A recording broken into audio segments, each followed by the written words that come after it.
piny muwinjru nikech asenjo siasa moro kono ni gavana nyalo biro Nyakach to untie ji mang'eny.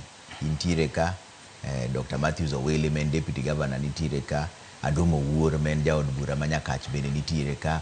Unyalo bedo piny muwinjru ni to ng'ano machung' gavana Nyakach ka koso gini tulare alara maonge winjruok. Ka wabet ji adek ni wawinjore jo Nyakach to wachne gavana Nyakach apani aboyudo kucha Duma.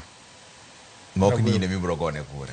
Gite kidi en gi en ng'amo osetiyo malowadi. En osiepa. Donge nosetiyo gidi makoro dhi 15 nije ke cha. Aneno kanya yudo kuche koro mana ndi kura riyo to. Tiga we gi yare. Mar Matthews Owele to keta yudo.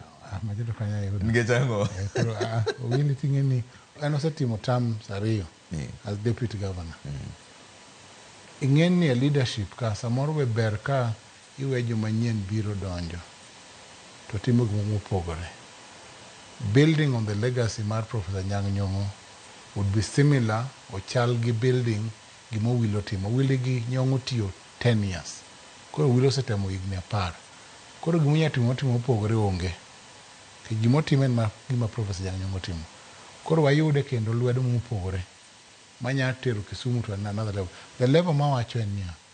Wabed ni ok dongruok ok en mana Kisumu, chuny Kisumu. Dongruok odhi e gwenge mag Kisumu ma oko. Wane dongruok Muhoroni, wane Kombewa, wane Katito, wane Sondo, wang'i malo kata mana Apoko ki Anding'o Panga kuchocho. Ka Katito dongo ochomo Papo Nditi.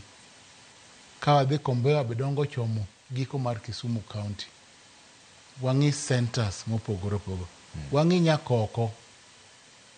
Achuodho mane kuonde mwang'e nikech wang'e ni wanyalo tero dongruok e yo mane ma wa move go away from the center ma en Kisumu town. Wang'e centers Nyalenda, Obunga ka nyalo yudo dongruok be. Wang'e ni wanyalo kelo industries kata kuonde ma kijende wanyalo tiye. Walos chiche wabe maber. Ok chiche mane Kisumu kende. Walos chiche maber Muron, walos chiche maber Chemel, walos chiche maber Sondo, ma jowa nyalo timo ohala e yo maler be. Waket pes e yore mag ohala mondo jowa botigo. Waket pes e yore mag joma tindo ma ginyalo kwayo be gitimogo. Ok ni gina jomok ti.